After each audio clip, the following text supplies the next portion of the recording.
Hey, welcome back to another episode of the Unfair Advantage podcast. Today we have a great guest with us who I'm excited to welcome, who is Mr. Josh Wiesler, who's leading a small business coach with emerging executive here from the heart of St. Louis. With over 8 years of experience, Josh helps service providers tackle their biggest challenges by focusing on the root of their problem, offering personalized coaching and support. But before we invite Josh on, let's not forget that today's episode is sponsored by Screaming Cow Marketing Group. We are your number one home service marketing agency that helps home service businesses around the U.S. get more leads through utterly unforgettable marketing. So if your business is looking for more of the right work to do, you can call the guys who move. Josh, welcome on. Hey, thanks, Brad. I appreciate your invite and look forward to being on the podcast. Yeah, absolutely. So we were obviously talking a little bit prior to hopping on here and everything. Yep.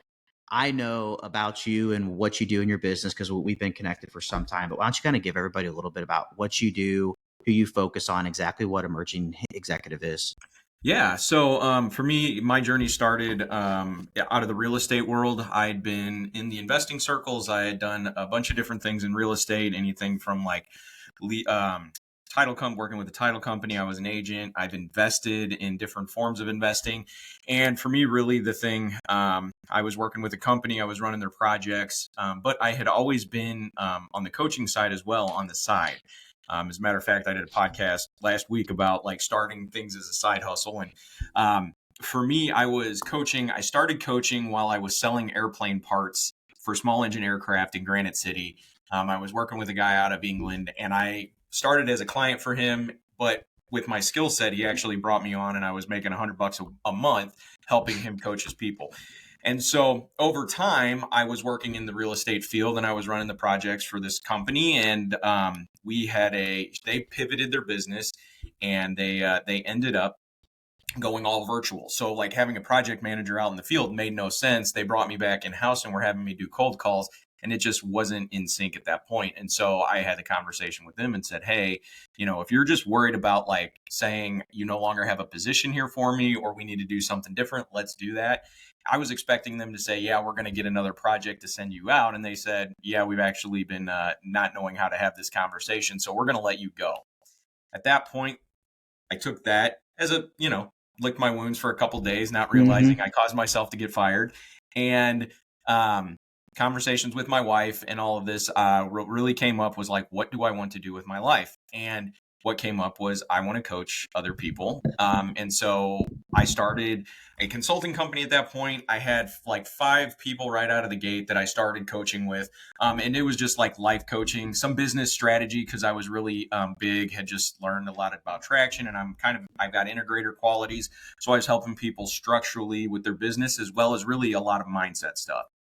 Then I connected with my current partner, Grant, and he was a traditional broker for 20 years in real estate. He was starting an investment process. He was going to start a coaching company, and he actually had a bunch of people pull out of his brokerage. So we kind of met at the same that same part in our lives where it's like, oh, life threw us a curveball. What are we going to do? And so we started talking. We started an investment brokerage together. We brought on a couple people and realized real quick that investors like to run their own programs and their own structures and their own infrastructure. And so if you aren't paying them directly and it's all commission based, it becomes like herding cats. And so we made that pivot in the business to more, we were like, oh, we'll do a subscription model where they pay for our support and coaching and then go out and do their stuff. And that turned into the coaching model because we realized real quick our executive flow and how we approach things works across all service providers. So how we operate, we've got a 5-part executive flow where we build out your 1-year transformation. We connect those metrics. And when I say 1-year transformation, a lot of people are like, oh, that's goals. More so than goals, it's how do you want to experience your business and your life and your participation in that business. So instead of like, hey, I want to make $1 million, which we do that with your metrics, we'll build that out.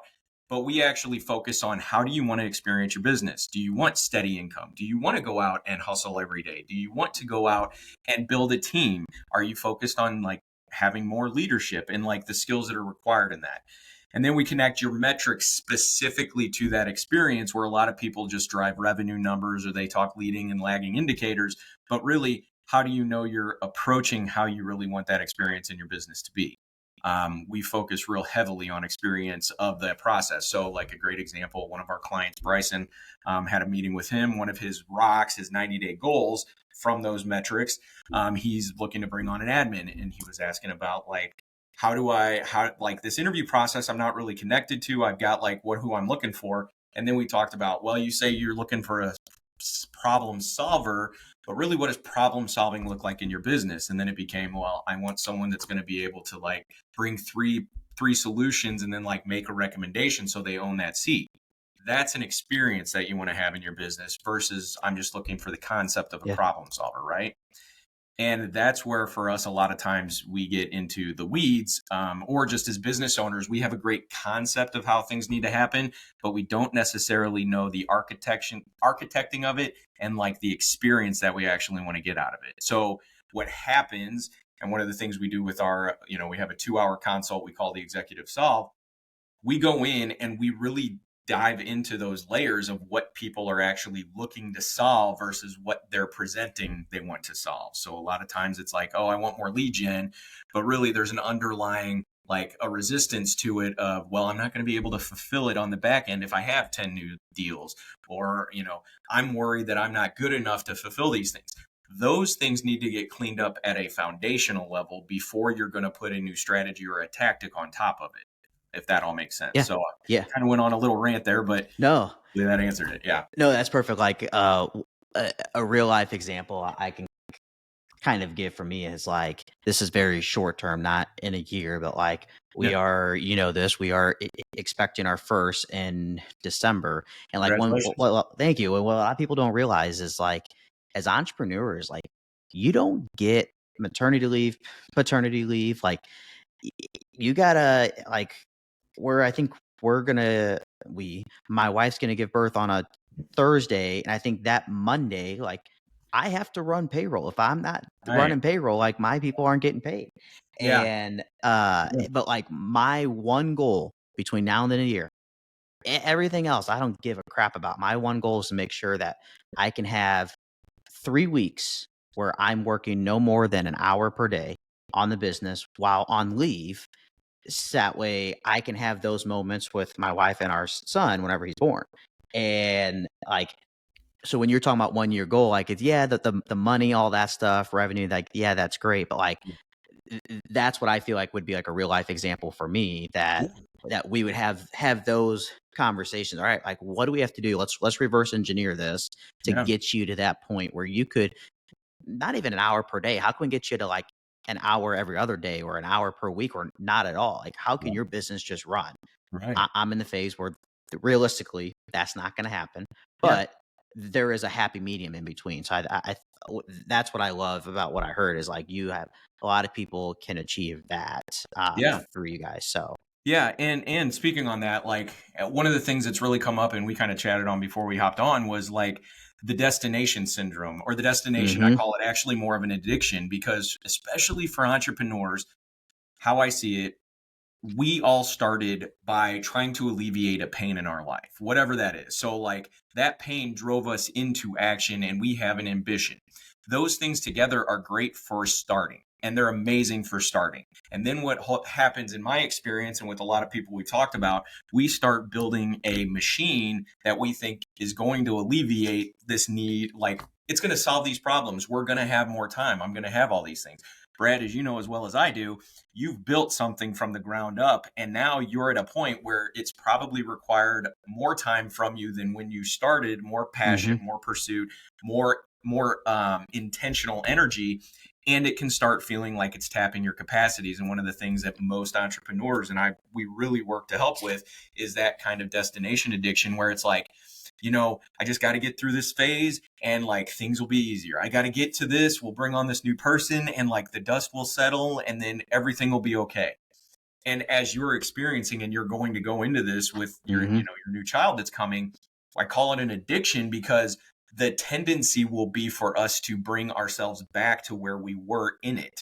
Like repeating that cycle over and over again. A great example I had, one of the people I'm talking to, every time I talk to him, it's like, well, when I get this on board, like we'll have more of a conversation, and it's gone. His time span has gone from like, I'll talk to you next week till I'll talk to you in a month to now it's like, I'm going to push it out to the end of the year saying it's going to be easier. But every time we talk, he's brought on more things that don't Mm-hmm. make it easier. It's requiring more of him.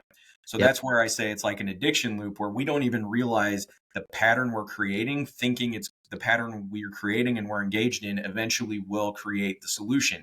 And it Yep. doesn't. It just becomes more painful and more painful until you've got to do something different. Mm-hmm. So, Yeah. My joke used to be that it's going to happen 5 years from now, and that was more so related to like whenever my wife and I were going to get married and all those things. Like the entire relationship up until I proposed was like, it's going to be 5 years from now. If yeah, 2 years went by, it's 5 years from now, and I kept saying that. And it was a lot of times with my last business, it did not work out. We failed after 18 months. But during that entire process, I mean, I'm working 14, 16, 20-hour days, and I was freelancing on the side doing what I'm doing now to keep a roof over our head. And I kept saying, like, I kept telling her that will happen when the business hits this. This will happen when the business hits that. I don't know if you saw on Facebook, I just posted about this I did. today. Yeah. And the it got me to the point where it was like I was always talking about, as you said, like talking about the destination, Future. and then what wound up happening is like that business failed. I became so out of touch with myself. I didn't know who the hell I was anymore. And I was going to propose either way. And we've talked about this with like she and I have. I proposed a hell of a lot sooner because I was losing everything else. And I'm like, I'm not going to lose this one thing. And so I proposed sooner than I wanted to, which is fine. Everything works out for a reason. And then we wind up moving back to St. Louis from Kansas City, all these things. And now I'm like, I don't care about the destination. And when we got married September of last year, and we went on a cruise in March, and remember a conversation being had where I made the joke again about it's going to be in 5 years for us to have kids, is because her mom and dad were kind of joking about it and everything. Yeah. And The her mom, grandparent. Yeah. her mom made a comment to me of like, it's always 5 years with you. And it hit me, and I'm like, she's right. Like I said that comment because in my mind, I'm like, I want the business to get in a little bit better spot before I then, go through this process of us trying for a kid and everything like that.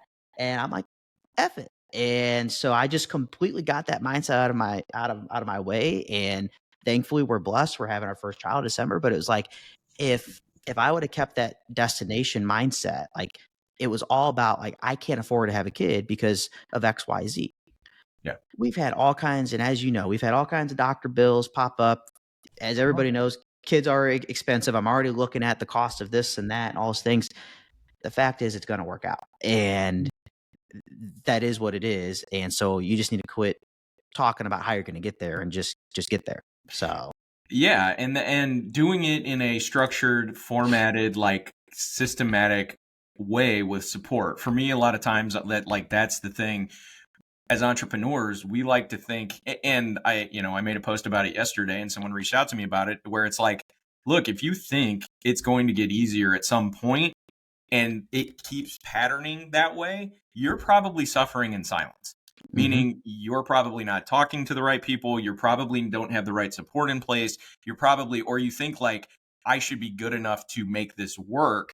And it's not really always the case. Like there are a few individuals that can just like power through it yeah, and do it. But like when we are building our business, my partner Grant talks about it a lot. Like we suffer our blessings. Like the business growth is what we wanted, but the business responsibility of that growth is not what we knew or expected because you really couldn't because you hadn't gone hmm through it. And then it's like, okay, I built this thing. It was supposed to free me, and I feel more locked in and trapped than I ever have. yeah, And with that brings like sometimes depression, it brings anxiety, it brings like a feeling of loneliness, isolation. And really, like for us, you talk about the unfair advantage. Like one of our guys gave me a testimony yesterday, um, and he said specifically like it healed a lot of things for him. And for us, it's not outside of your business. Because for me, for the longest time, it was like I have a business coach, and then I've got like a mindset, emotional like I had multiple healers and coaches.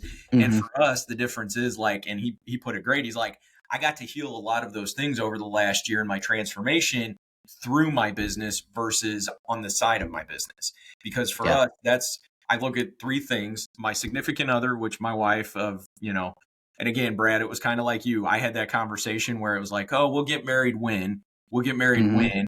And then like I looked down and it was 8 years from our engagement and we weren't married. And it was like, okay, something on my side needs to change. And so Yep. we got married and like we're happier than we've ever been.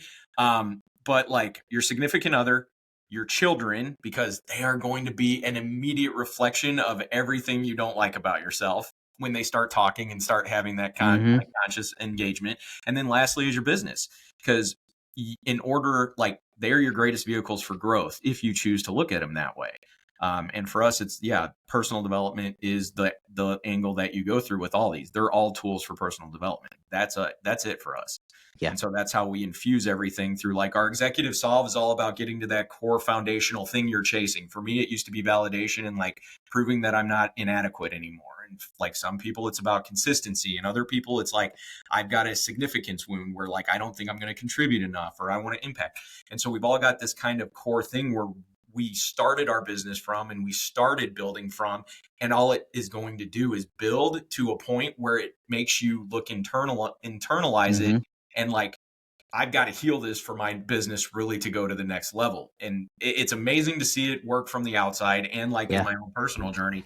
And it, like, again, we tell everybody in our sessions when we go through this and they start the like year-long service with us is like, you're probably not going to like us after a month and a half, 2 months, because this process of growth will trigger you. Like Yeah. you have to be triggered so you can show up differently when you're triggered.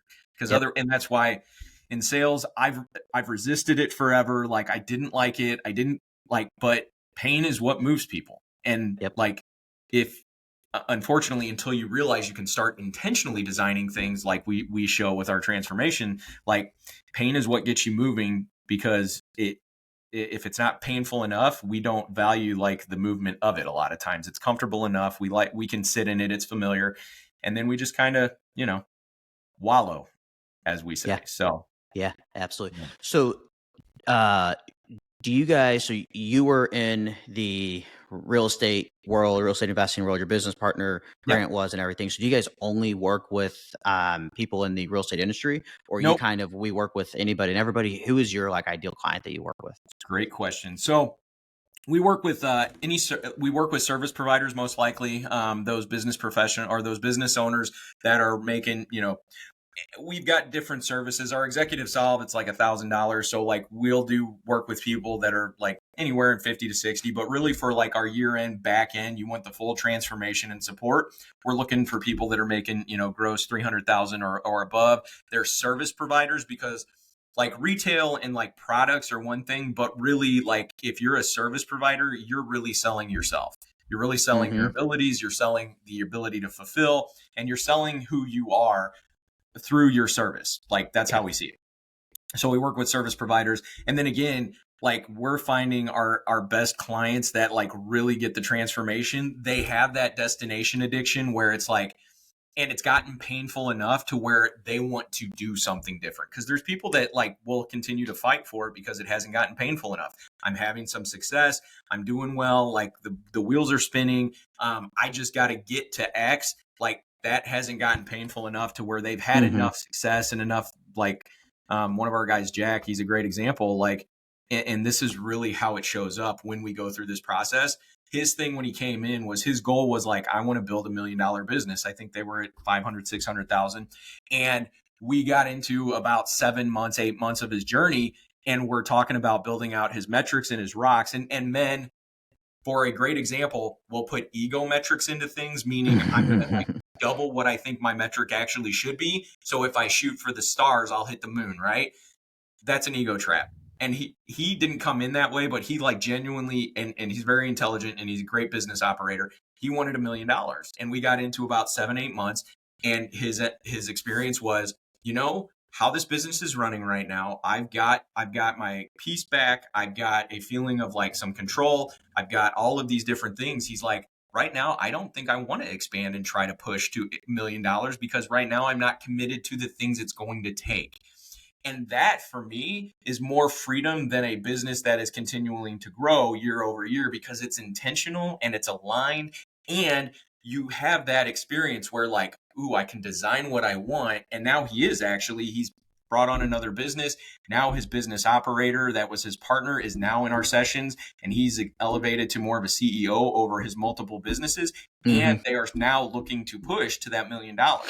But it's from a place of aligned action and commitment versus I think it's going to solve something for me in my life and my business. And it's a huge shift and a huge difference of power because it's coming from creation as opposed to lack. Yeah, there's as you're talking, there's an article in the Kansas City Business Journal written about me, and as kind of like here's what happened with the last business, here's what this entrepreneur's got going on, and I said in there because I was like, I'm gonna have them put this shit in writing because I want something to hold myself against to. But I said in there that like another entrepreneur I know, you know him, Adam McChesney, hit $1 million plus in like 18 months, 15 months, something like that. And I'm like, I'm doing that or coming very close to that in a year. And I got about 4 months in, and through conversation with him and self-development, I realized that's not what I want. Right. And so as you're talking, that's what like made me think of that. And I'm like, I saw you can like, I run a 7-figure agency, blah, blah, blah, which is great. Eventually I'll get there. Eventually we'll do that. Yeah. But that's not the destination. I'm worried about going back to the destination aspect. And it's because there's trying to get to that so quickly. There is so much in terms of lack of peace, heightened anxiety. Yeah, possibly. I could go on and on and on. Yeah. You're talking about wanting the experience of what you think that is going to deliver. And really, it's all about the experience. And your post today was great about it. I read it and I was like, oh, I can't wait for our podcast today because I was like, it's right in line. And that's like, you talk about it greatly. Like us humans, we attach that outcome to the experience, and it's not the same thing. It might be sexy, like having $1 million business is super sexy, and it's in real estate all the time. Like I call it investment trauma, really, when you go to these conventions, which we're having a conference in October, but we're not selling anything on the back end for investors. But it's that experience where like people come in and they're like, oh, and I've done it. It was literally called the autopilot system. It was my first system ever bought. Paid $5,000 for it, used it for like 3 months. And I was like, oh, this is too difficult. It must just be him. And then like I quit, and not knowing at the time, it's because I was committed to the excitement of the outcome. I wasn't committed to the experience it was going to take to get there. And the other thing for us and our ideal client, you have to be willing and able to take lessons from life, and especially in investing, there is a saying like, don't follow anybody or take advice from anybody you wouldn't want their level of success or their life, right? And for me, my greatest lessons in life have come from things outside of my business. Like my kids, my dog is what really taught me how to commit, because like I didn't want a dog, and my wife and I knew mentally, I was like, this will be good for our family. I do like dogs. I had a dog when I was growing up, and I was like, why did I love Max so much, but I don't want a dog? And it was like, oh, I loved it because my parents took care of the dog. I just got to play with him. And then I was like, oh, so I was a bad dog owner when I've owned dogs in the past. I wasn't a good. And so like that taught me, and I committed. And then she had 2 surgeries in the first 7 months, like, cause she ate stuff. And like, I didn't know that was going to happen, but I was committed. And like, she taught me that, and then gratitude. So yeah, like, if you can take lessons from everything in life and you're introspective, like your life will change on multiple levels. Yeah, absolutely. So you mentioned the conference in October. So us being in St. Louis, we are the gateway to the Midwest. Conference is called Gateway to Freedom. Correct. So why don't you talk a little bit about like what goes on at the conference, who's invited, how do you get involved, all that? Yeah. So Gateway to Freedom is so I will run the Emerging Executive Coaching Program with my partner, Grant. And then I co-host our emerging executive co-hosts with Rich Groves, who runs local real estate or real estate investor associations. Mm-hmm. And he mentioned in passing a year and a half ago, 2 years ago, he's like, hey, he ran a panel and it had a great success. And he's like, I'd like to do this on a bigger stage. And I was like, hey, if you're serious, and again, I'm a business coach, I was like, I help people catalyze the life and experiences they want. I said, I'll help you do this because I want to speak on stage. Like, no better way, Zig Ziglar, no better way to get what you want than Yeah. help other people get what you want. Last year, we were like, okay, let's do this. We ended up bringing 17 speakers from St. Louis, high performing investors who are doing anything from like rental properties to rehabbing to like Section 8. Had a great response. We had about 100 people. And the feedback was like, hey, we're really surprised how amazing this was because like, this is your first event. And so people asked us to host it again. It's an annual thing now. So we've got our second one coming October 17th, 18th, and 19th. You can go to g2free.com, which is the website, and buy your tickets. And we had 17 last year speakers. This year we've got over 30. We went from 2 days to a half day added, where it's business, like building your business through like leveraging people, leveraging resources. How do you work on sales, team building, things like that. And then the rest is real estate education on those other 2 days. And we're going Thursday through Saturday. And yeah, it's just a phenomenal, like it is a lot of value being provided because Rich's passion and his vision was creating this conference. First off, St. Louis hasn't really had one. We had our first one last year. We had another company come in after we did ours, but this will be the biggest one, not only in St. Louis, but like 30 plus speakers. It's going to be a huge, just a huge wealth of knowledge, as well as one of the things we talk about, like whether you're a new investor, whether you're even a business owner that's might be interested in investing, which is huge, like to diversify your portfolio, to funnel your profits in for depreciation. Like for us, I look for private lenders to do with my multifamily real estate, like ways to invest. It's phenomenal. It's not going to be a magic bullet, but you're going to find either education, you're going to find things to leverage your business if you buy the platinum tickets, or you're going to just find people to connect to that will help you move your business and your education along greater than you would have, because we're all coming together in a like-minded conference. And I mean, you've attended them with Adam, you've attended them other places. I don't know if you've even spoken to them, but there's a life at good events, an energy that is completely different than like going onto YouTube and like getting education there, because you're learning from the people in the area that you're in that are doing the things you want to do. Yeah, absolutely. And for anybody who's not gone to an event, it's one of those things. I'm going to preface this with, don't expect to go to an event and get clients out of it. No. But I went to an event in February in St. Peter's, small, 20 people, whatever. I now have 2 clients out of that event. And I got a ton of value out of it. The clients are just like the added bonus and everything out of it. And so it's a great way for you to go and network and all that stuff on top of that. And even if people don't become clients, you become a referral partner of theirs and somebody who can, a guest on a podcast. Like the only reason why you and I know each other is through us joining a mastermind together. Right. And like, that's how this came to be. There's people that I only know.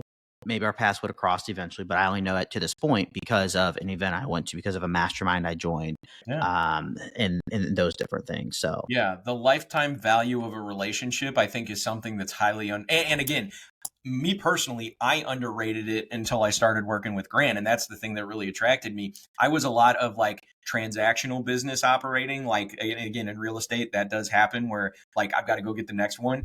And he showed me like the power of relationships and like being a connector in a community where now you've got one of the things someone mentioned about like Adam McChesney, his social capital is so huge because of what he's been doing and the connections that he makes. Like it's the same way. You can go and build relationships and you don't know where they go, but it's a resource that you can lean on whenever you're in your business or in life. Yeah, absolutely. So I want to touch on, obviously me running a marketing agency and everything. I want to talk a little bit about marketing and how you guys have been able to grow the business. So a lot of times you'll get people out there that they try to close every deal that comes through. So client comes to me, they own a coaching program like you, like, hey, can you do Google ads for me? Can you do SEO for me? Whatever. Yeah, sure. Like, people will do that.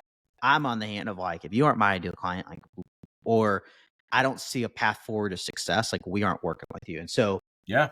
where I'm getting at is, it's marketing is not a one size fits all approach. So the coaching industry is something that I have absolutely no clue about. If I had a coaching person come on and even if they knocked at my door, was like, please work with that, I'd maybe be like, hey, we can work with you at like cost or a small bump, just because I want to figure out if we can do this or not. But I have no clue where this is going to go because we've not worked with coaching clients. So Yeah. what has worked for you guys? How have you guys been able to grow the business? Has it been online marketing? Has it been personal branding? Has it been word of mouth? Yeah. So for me, like I said, I leaned into the relationship. So we review our personas and we review our leads every week in our business. And even I especially looked at it yesterday, was most of our leads have come from word of mouth. So my sphere of influence for one, and then prospecting through like posting on social medias and going to networking events. The other thing, and that was by design for us, because one of the things Grant has built, he's got 4 very, very high performing businesses, and they've all been built by like word of mouth and relationships. And it's one of the things that like really attracted me, because I knew I wanted to be that kind of person. The experience that we talked about, right? And so now we've got most of our clients came from sphere of influence. We had 1 or 2 that came from our previous clients. And in my growth as a business owner, like, I'm getting into that next level of marketing where it's not just me going out and saying, hey, like, this is our service, meeting people, like building them through building the relationship through the lead flow, the lead conversion process. Now I'm having like leaning into, as a business owner, one of those things in my own personal journey was like kind of a fear of asking people for more than just like the money they're giving us for the service. So now I'm leaning into my people of like realizing, oh, this group is going to grow and service them. So who do they know? How, like, show me, like, let's do a testimonial. I did one yesterday. I'm doing one tomorrow to post on socials, as well as now the messaging is elevated and become more refined. Before, like you said, it was kind of like, we don't even know who our ideal client is. We just know what we're good at. We're going to go out there and try to drum up business. And we had some, for all intents and purposes, we had some hiccups in the beginning. We brought on a couple people that they weren't aligned. They may not have been ready. We may not have been ready to serve them in the way that was most powerfully. And you learn from those lessons. So we had a couple people that came on and lasted for a month in our year-long service, or 2 months, and then they decided to leave. And then, like, we, especially as a business owner and a service provider, you do the things to continue, like I said, those long-term relationships. Like, I'm talking with people nowadays that like were not interested or had a maybe not a bad experience, but they didn't get that full service. And now they're talking about other services. So it's about, really just, for me, lead generation started in word of mouth and referrals. And now it's starting to branch out, because for us, if you don't have that foundation solid, where like our messaging is right, where our persona is right, where like our services are lined out effectively, expanding that marketing is just going to expose more of the stuff you already don't have in place. Yeah, absolutely. So it's one of those things that, like, as I look at things, we track things down to the source. And I was actually just talking on a call yesterday.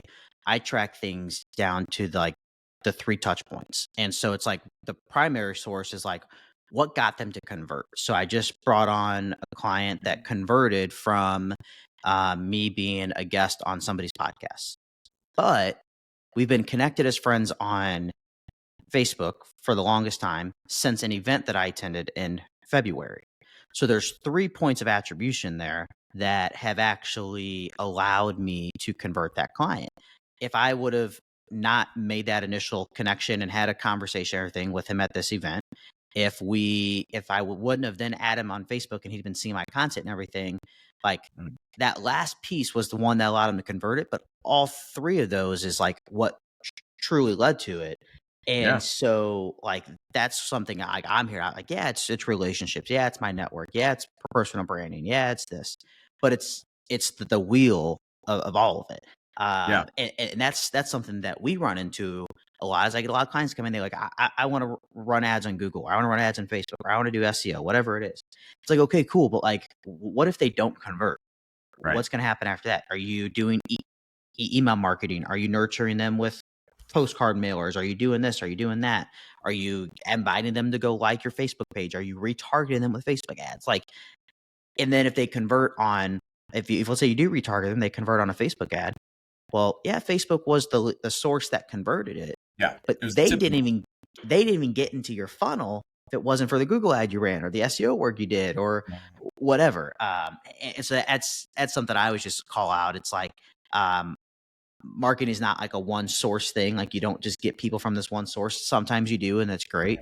But it's this whole wheel of like, how do you continuously nurture and build relationships and all that with people? So yeah, we like to talk about it being the holistic method, like, because there's, I don't know if you ever saw the original Batman when the Joker like caused everybody to die from that poison, and they're like, it's got to be one specific thing, and they're like, yeah, no, it's actually you combining everything in your makeups and your colognes and all that ended up killing you. It's the same thing. I agree 100%. It's not going to be the initial conversation I have. It's going to be the initial conversation. It's going to be them seeing social proof on social media. It's going to be hearing from somebody that's either gone through the process that helps. Know, like, and trust are going to be the three things that are going to convert. And then for like, in my growth and my lesson is directly asking for the service, like close. Right. And so it's all a holistic approach for sure. Yeah, absolutely. It's everything is built off of like know, like, and trust. You look at these algorithms and everything like that, even them, like the core of them, they're built off how people do business. It's you do business with those that you know, like, and Yeah. trust. So Yep. so one of the things I love to do to kind of like wrap these things up and everything is we talked a lot today about like business owners who feel stuck in a way. They feel overwhelmed. They're so consumed on that destination, on how to get there. I like to use the phrase that they, in a way, feel paralyzed.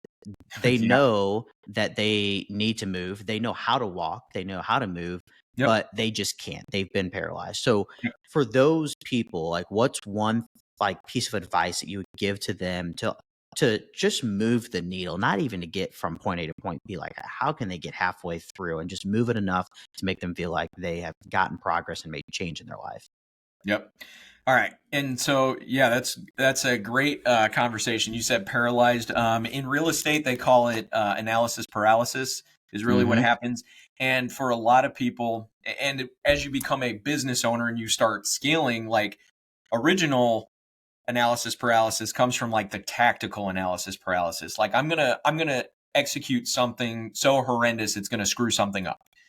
Then you get into strategic analysis paralysis, which is where we help a lot of people, because it's no longer about I'm going to do this wrong.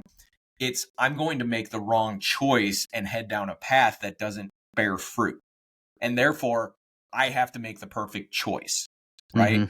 So with a lot of the business owners we're talking about are going to be in that strategic analysis paralysis where I don't know what the next thing to do is. I don't know which way to go. I don't know. And for that, it's really about not having more information, because more information is what's causing this.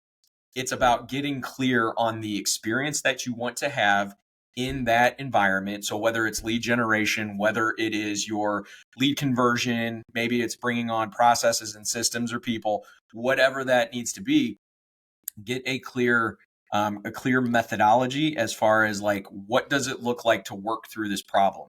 What are your intentions? What is the experience you're looking for? First and foremost, like, create that vision that you can connect to.